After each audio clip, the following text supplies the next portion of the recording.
Raja Vendamane, soy estudiante de Medicina en la Universitat de Vic y coordinadora de la División de Igualdad de Género del Consejo Estatal de Estudiantes de Medicina. Desde el Consejo defendemos que tanto los médicos como los estudiantes no solo tenemos un compromiso con nuestros pacientes, tenemos un compromiso con la sociedad. El 51% de la población mundial son mujeres y el último dato de la ONU de 2019 muestra que el 70% de las especialistas de la salud en el mundo son mujeres.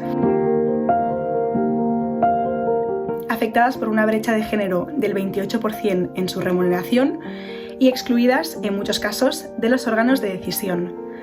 Aunque la pandemia que hemos y estamos sufriendo no entiende de nacionalidades, de identidades de género, de orientaciones sexuales o de religión, es fundamental que estudiemos el contexto social de los individuos para entender los determinantes que condicionan su salud. Para analizar esta perspectiva en tiempos del COVID-19, contamos con Carmen Ruiz Orche, psicóloga, coordinadora del área de salud de la Federación de Mujeres Progresistas y responsable del proyecto Sentirse Bien, Integrarse Bien, cofinanciado por la Dirección General de Integración y Atención Humanitaria y el Fondo de Asilo, Migración e Integración. Buenos días, Carmen. Muchísimas gracias por estar hoy con nosotras aquí. Hoy hablaremos un poco sobre un enfoque distinto del COVID-19, que es la perspectiva de género. ¿Crees que afecta igual a hombres y a mujeres tanto el COVID-19 como la cuarentena? Hola, buenos días. Lo primero, agradeceros por la invitación y nada, pues vamos a ver cómo vamos respondiendo a las preguntas. Verdaderamente la respuesta que creemos que es negativa, que hay una afectación diferente en función del género, si es hombre o si es mujer, con respecto a la pandemia. Por muchos motivos. En primer lugar, porque es una pandemia de carácter plenamente sanitario y ya desde ahí estamos empezando a ver las diferencias que puede haber.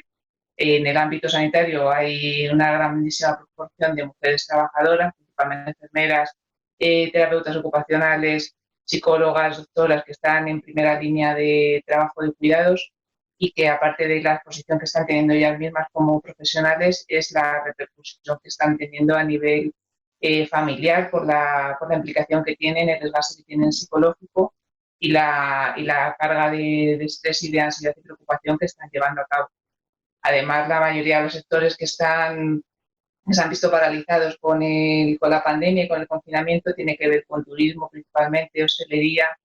limpieza, comercio, que son sectores tradicionalmente también feminizados y que desde aquí pues están viendo las principales repercusiones económicas de haber tenido que parar de trabajar y con la dificultad que eso está conllevando en muchas familias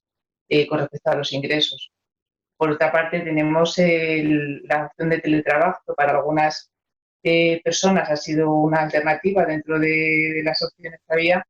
y se está viendo igualmente que las mujeres que están teletrabajando están soportando una mayor carga emocional y de trabajo, especialmente aquellas que además tienen hijos o hijas que como sabéis,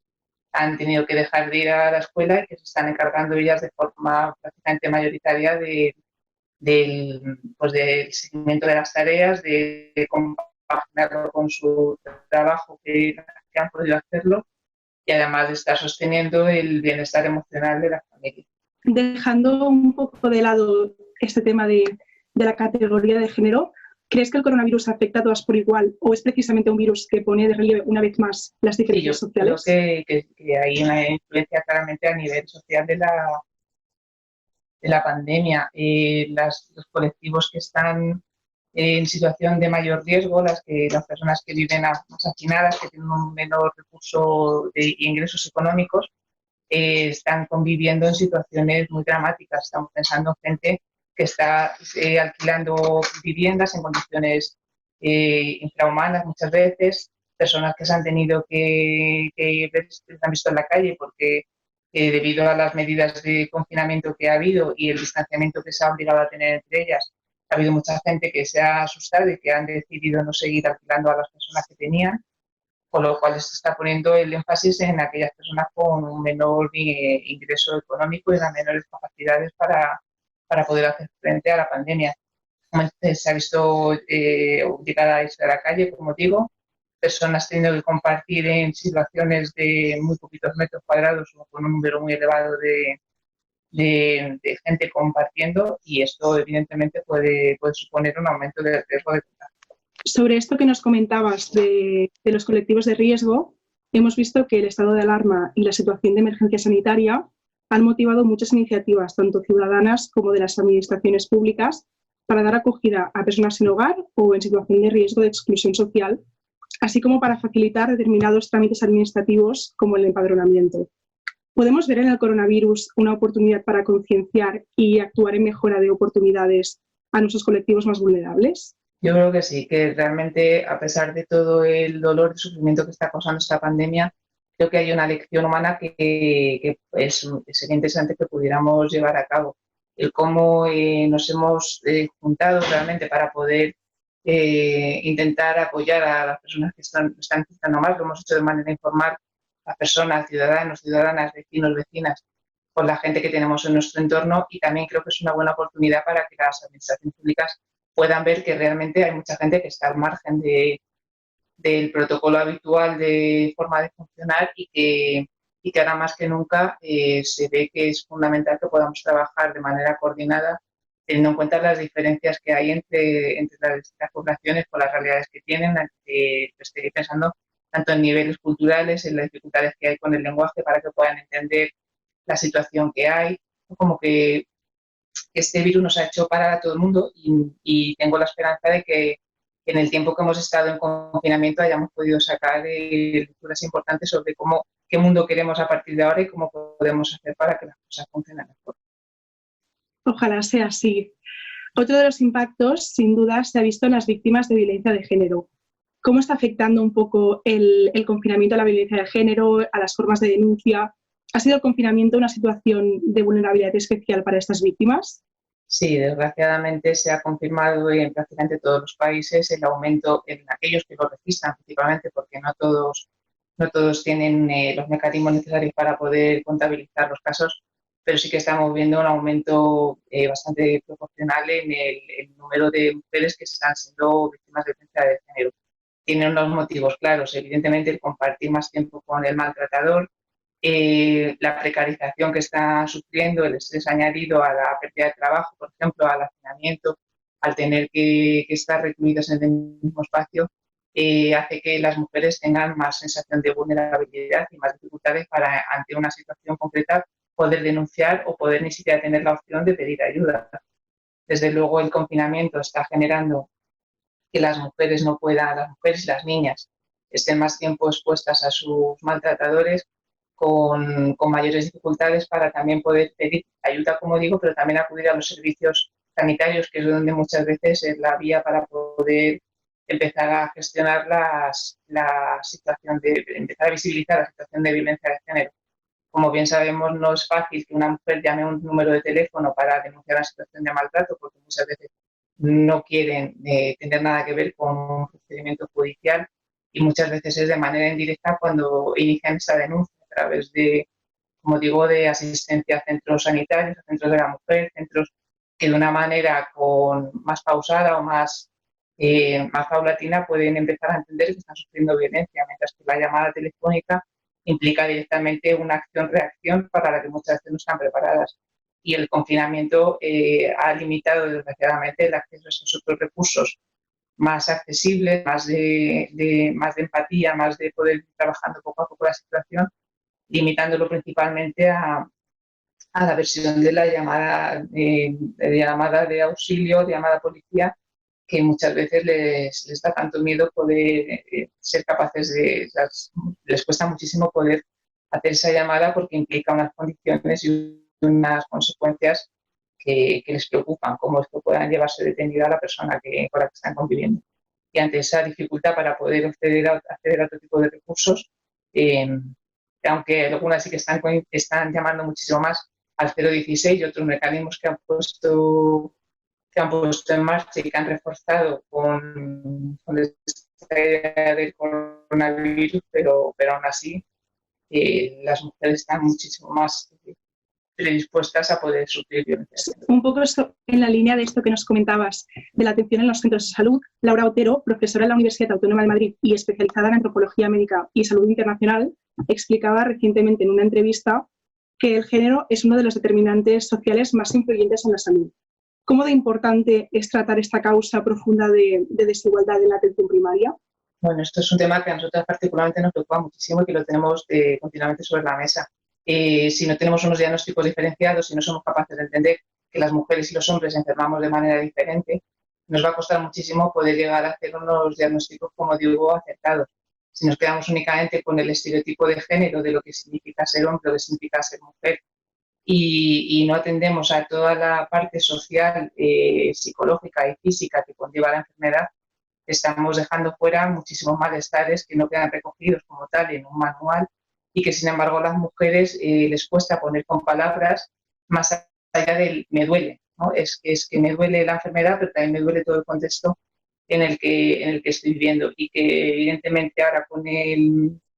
la pandemia, con el coronavirus, se está acentuando muchísimo más. Hay mucha más carga, mucho más estrés, mucha más ansiedad, muchos más miedos que no pueden salir, que no pueden ser compartidos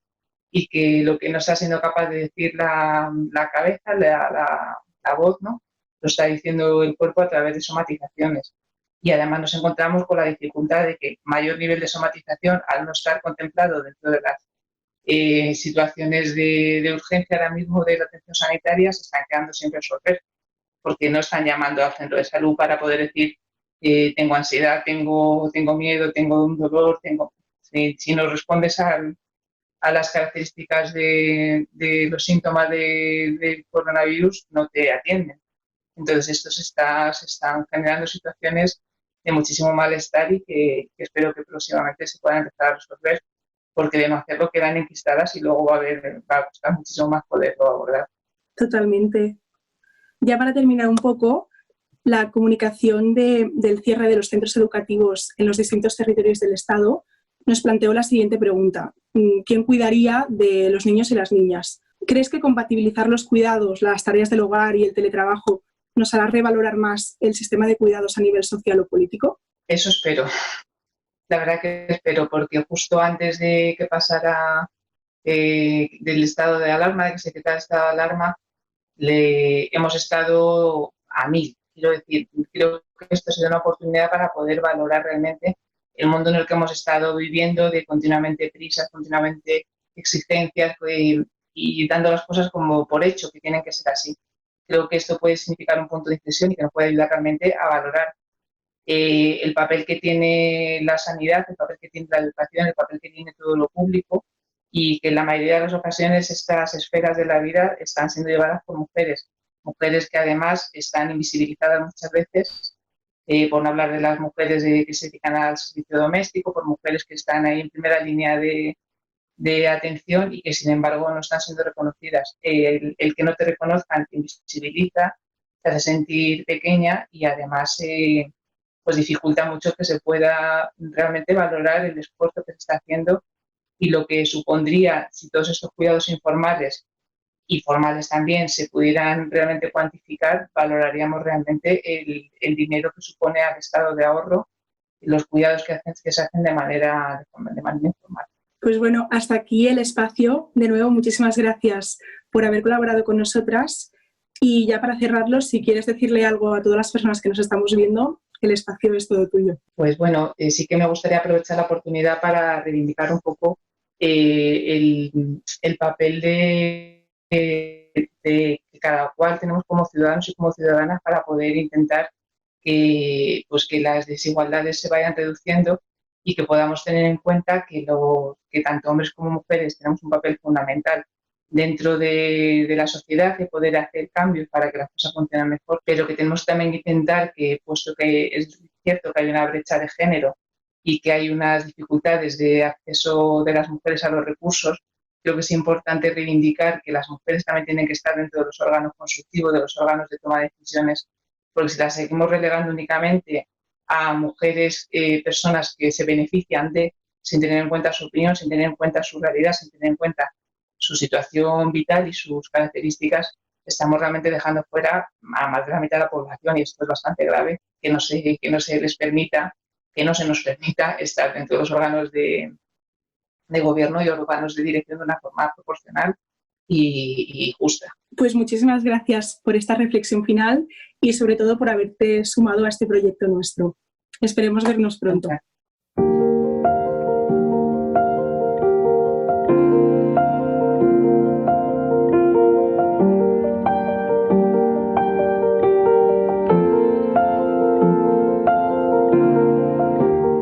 La presencia de ocupaciones altamente feminizadas en primera línea ante el COVID-19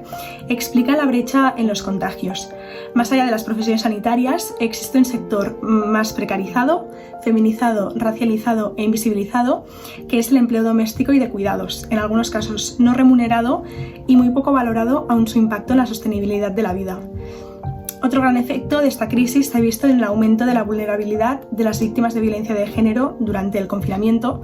expuestas a situaciones que aumentan la violencia, como el estrés por la situación económica o laboral o la sobreexposición a la información en los medios de comunicación.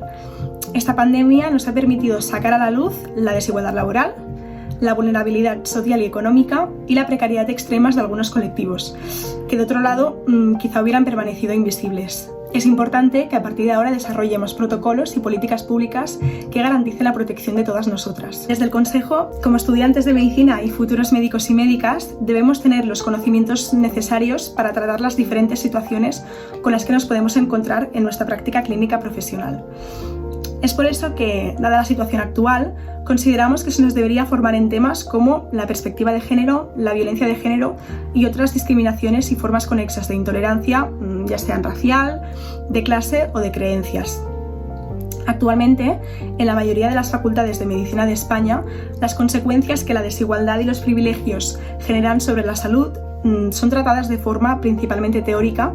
en asignaturas como medicina legal y forense, ginecología o medicina preventiva y salud pública. Sin embargo, el abordaje es insuficiente y actualmente los y las estudiantes no nos consideramos preparadas para afrontar este tipo de situaciones en nuestra práctica clínica. Hasta aquí nuestra CEM Talk de hoy. Muchas gracias por acompañarnos y a continuación te dejamos la información de la siguiente.